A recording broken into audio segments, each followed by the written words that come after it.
from the presentations this morning by each of you. Thank you very much. And I'm very interested in being here, especially because there will be work that I'm going to be doing with Brazil and your federal government this year and next year as part of a plan to address the education issue that you're talking about. So now I see why they are interested, because of what I've heard this morning.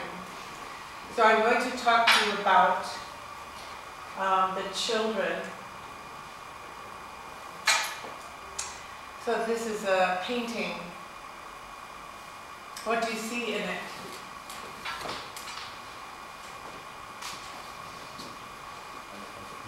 You're asking. I'm asking, what do you see? It's a destroyed city with some children getting the light of the sun through the church or something like that. Well, the sun and the light in the middle of the structure. And what is the up in there? Up here is the face of a mother watching them. This is a picture that was painted by my mother when we moved to Germany after World War II. And I am this little girl here. Many years ago. And we moved from Chicago to be part of the Allied government. And there was devastation of bombing all around. And my mother died 2 years ago. And I want to honor her in my presentation today. Because this has been my work now for many years to try and help children who are surrounded by poverty or war or destruction, that they should have a better life. So the stresses of poverty, the stresses of war, the stresses of famine, these are not the children's fault. They are born into this. They should have as much potential as anyone else, no matter where they're born. And the stresses of poverty, which the parent experiences, compromises the parent's ability to help the child have opportunity. So I want you to know that poverty, if the parent is stressed and the parent is isolated with no friends or family, then they cannot protect their children and put them in the light. Child neglect causes decreased learning for the child who doesn't get the positive attention and cannot learn in school. They become aggressive and they later are at risk of crime and drugs. And look at this statistic from the United States, where of course we have huge amounts of poverty and inequality. The worst inequality is in Britain and in the US at this time, according to studies.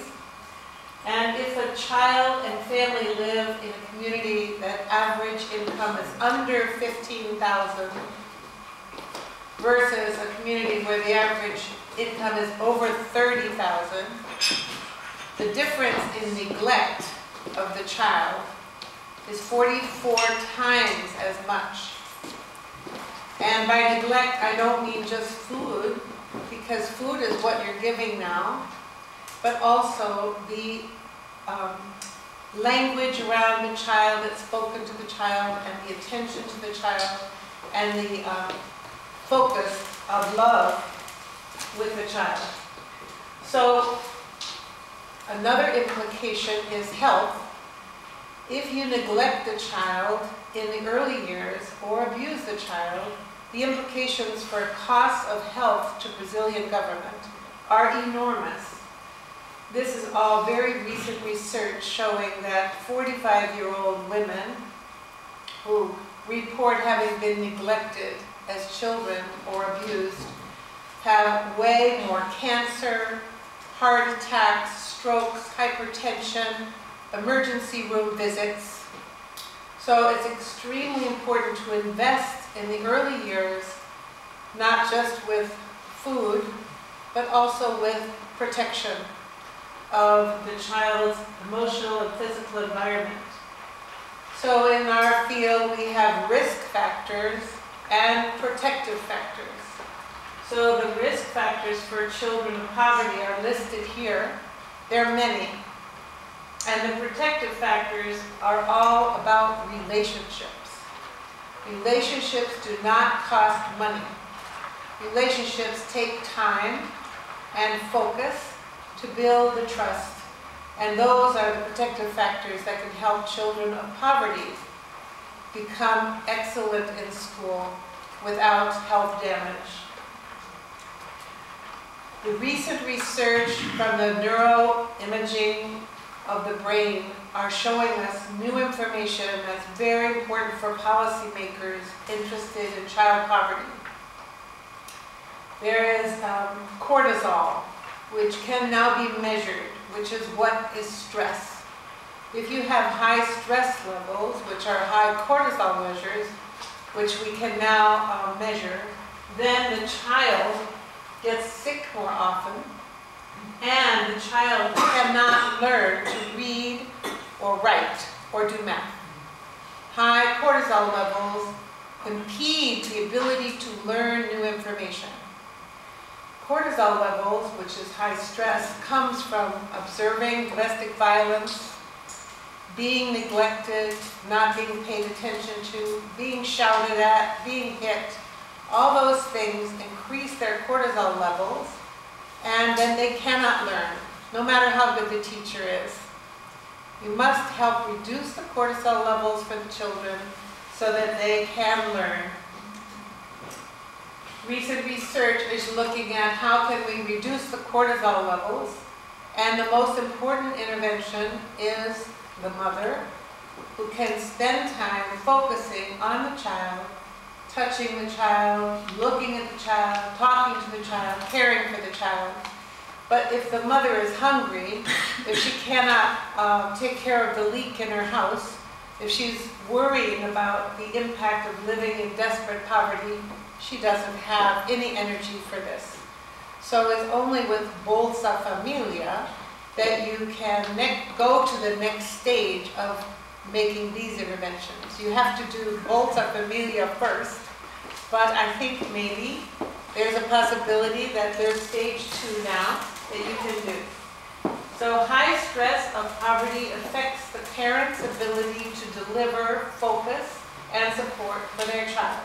And these are lists I can send them all to you, but they include being trapped in a dangerous relationship, not being respected, not being a citizen, feeling socially excluded, all the things that we just heard about in terms of gender, makes the woman unable to focus to raise the child without distractibility, irritability, low patience.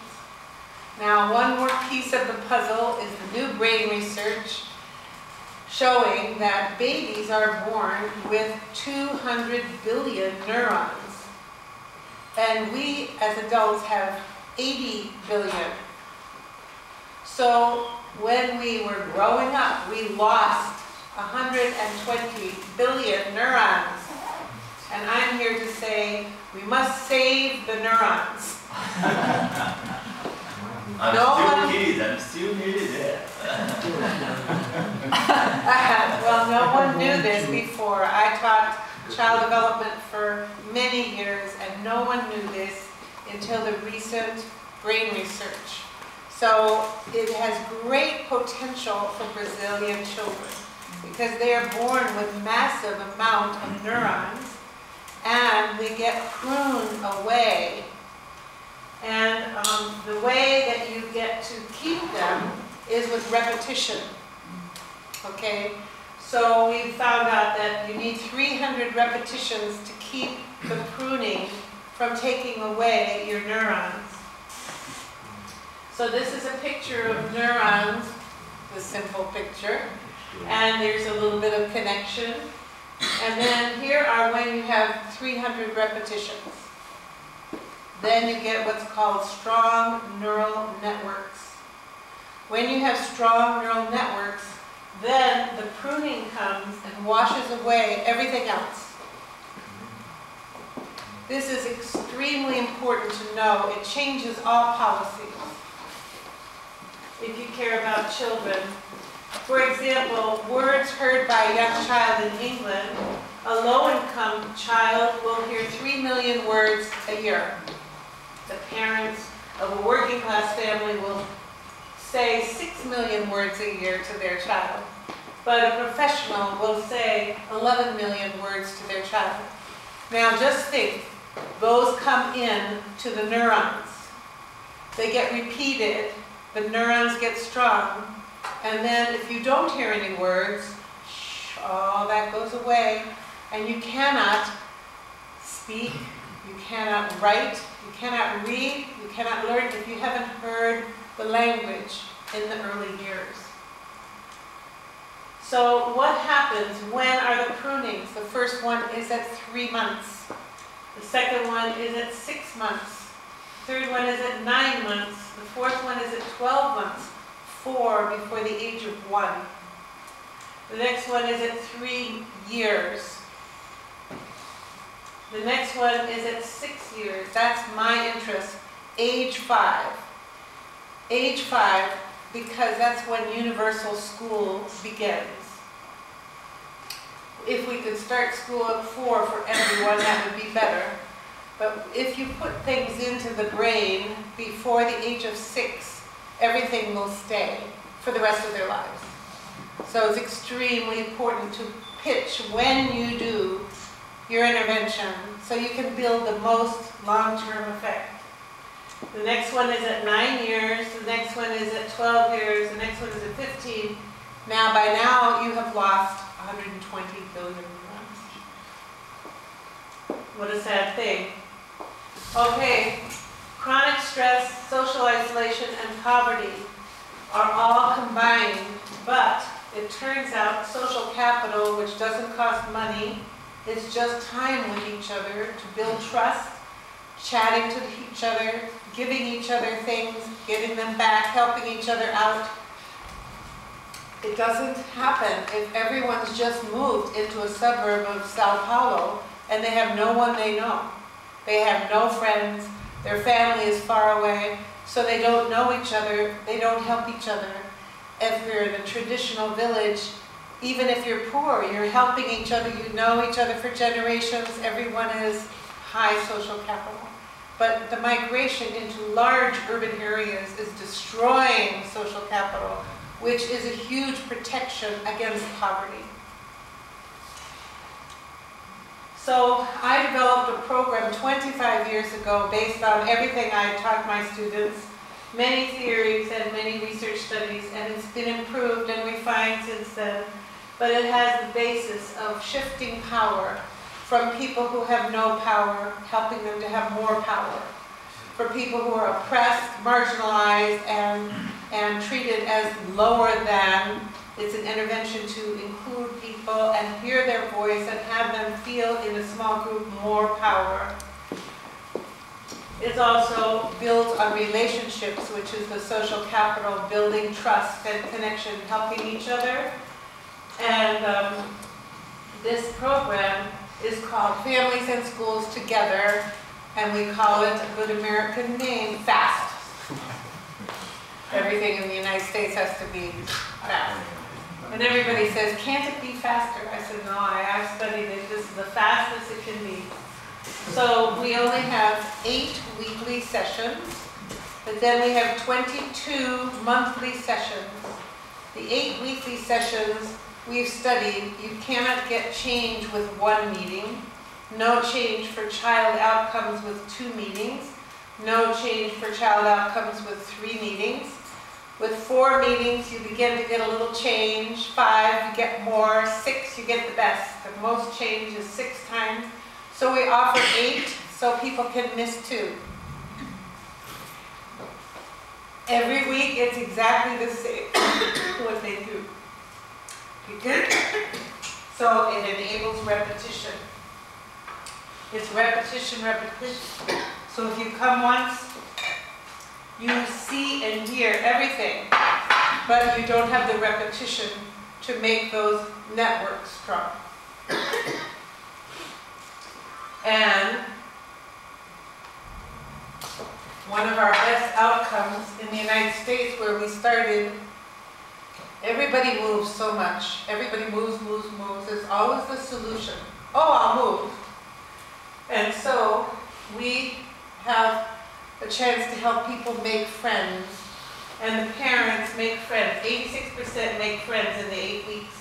And then they keep seeing each other for years after school, because you're with the same children and families for 12 years. Our goals, this is a nonprofit, enhance family functioning, prevent the school from experiencing school failure, the child, prevent alcohol and drug abuse in the child and the family, and reduce stress experienced by the parents and the children.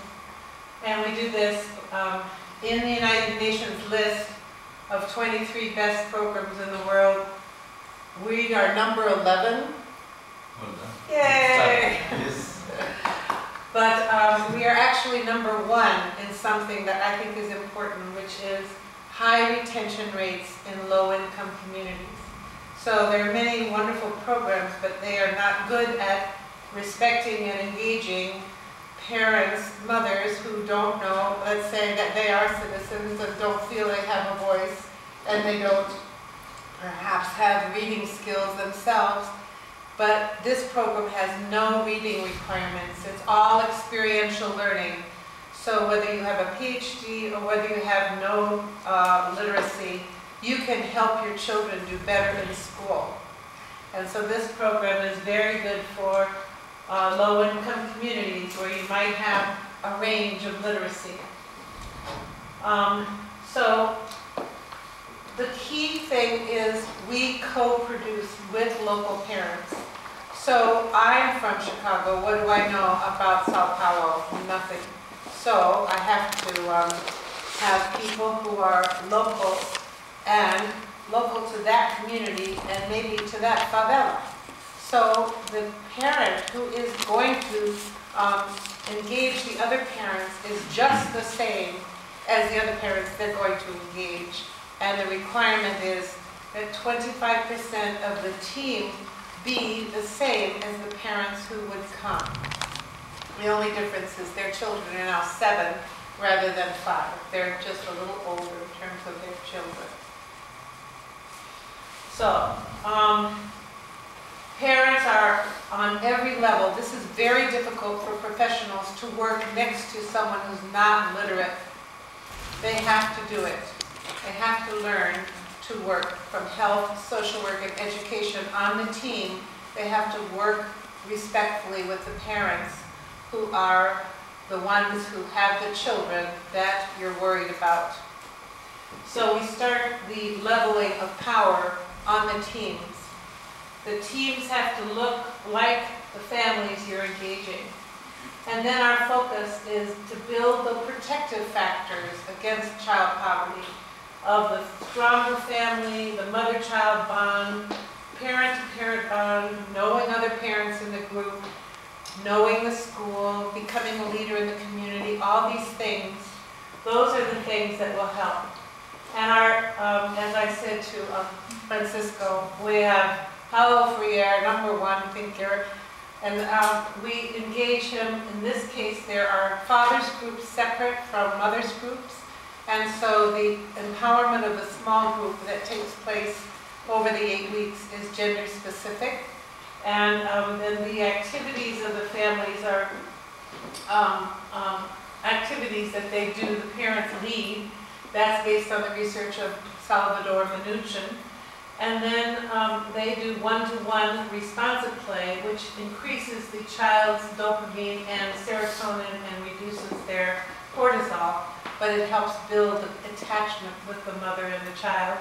And then the parent asks for repeated little requests. Would you do this? Would you do that? So the child learns to listen to instructions. They learn to do things they're asked to do, and they repeat them every week. And all of the activities are about learning readiness, things they need to know in the classroom. How to talk, how to answer questions, how to talk about your ideas, but it's all through activities. So our theory also is called the social ecological theory of child development. if you want to improve the child's academic outcomes, you cannot just work with the child. You must work with the family. You must work with the school. You must work with the community, because it's complex to lift the educational achievement of the child. It's not just a school problem. It's not just a teacher problem. It's a community problem. And so our outcomes are that we want to build the relationship between the parent and the child, but we do it with many at once. We do it with 40 families at once, or 60 families at the same time, 10 families in each classroom. And we do it with the whole family, so the babies in the family experience it, the grandparents, the aunts, whoever they bring. But there's time for just one parent and one child every week, and then there's time for just a husband and wife or two single mothers. Originally, we only had single moms come, but now we have many more families coming with fathers. Now we have time, an hour at each evening session or afternoon session just for the family as a unit. And they laugh together, and they chat together, they eat together, they sing together. And many families don't take the time to do this, whether it's if they're poor or they're too busy because they're working too hard. And then we have time for a parent group. That's where the Paulo Freire comes in. And then we have time for the children to have an hour of activities with no TV. And then the people who run this are a parent, local parent, and then community members, and then the school. And we've been talking with the Brazilian government about who the team members should be. And that builds local social capital. Now, the activities are not so important for you to hear about today, but I'll just show you one. One is a drawing game, and there's the black sticks and the circle, and that is given, the parent says, would you go get the pencils, please, and the picture, and the child trots up and gets it and brings it back to the parent. The parent says, thank you, and then you give it out to each person. Everybody draws from the same base picture. And then the parent does a complex conversation. Jason, would you please show your picture? Hold it up, don't ask him, don't say anything, we will ask him questions. Everybody asks a positive question, and Jason explains his picture.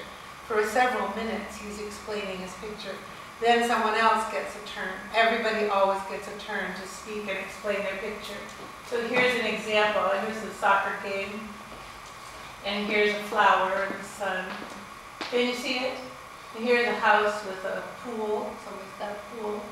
And then here. And you can imagine that with every family, they laugh. They laugh. Especially after the first week. First week they're like, what is this? But then soon they're all laughing every week.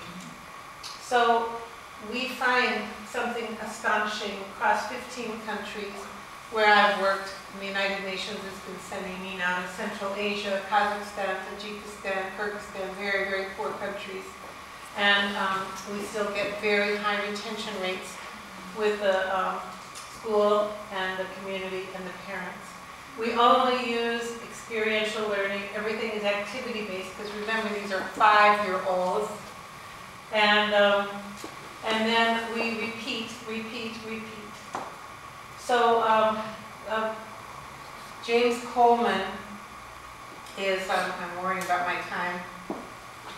Okay, I have 5.5 minutes. I'm going to speed up a little. Is a sociologist, also from Chicago, who said if you have a school that the average parent has 4 to 5 other parents that they can turn to, that school has high social capital, and that school has better academic achievement outcomes. So this is what we're trying to build, and it's called intergenerational closure. There's the school, there's 5 families, and there's the team at the top who are parents and health, education, and social care. They're the families, and they get to know each other. And then they're not dependent. We don't want them to be dependent on the professionals. We want the professionals to facilitate them knowing each other.